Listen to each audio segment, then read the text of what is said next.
In this short lecture, we'll discuss about the ideas of the limit and how to find the limit of a function at a certain point. So by the definitions, the limit of a function at a point C is the value to which outputs approach as the input from both sides approach to the same point C.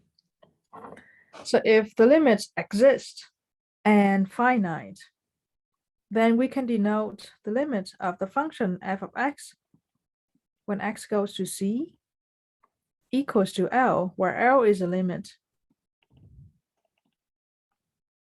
and is a finite value. Okay.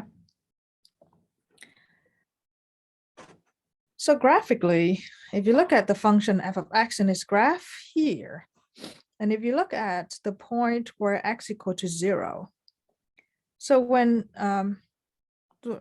the behavior of the function at x goes to 0 from the left side is the function approaches to this purple point.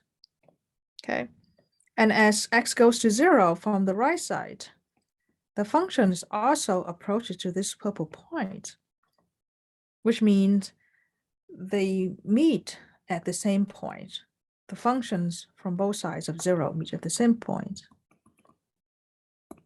So we can say that the limit of f of x when x goes to 0 does exist. Right. This is the existence of the limit of the functions.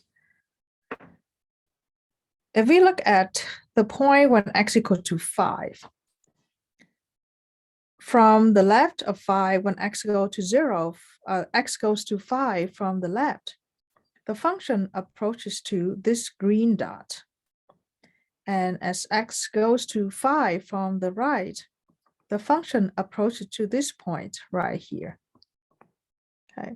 And you can see that the value of the green dot and the value of the purple dot are not the same, which means the limit of a function's f of x when x goes to 5 does not exist.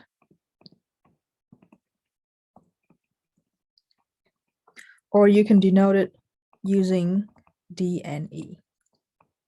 Okay.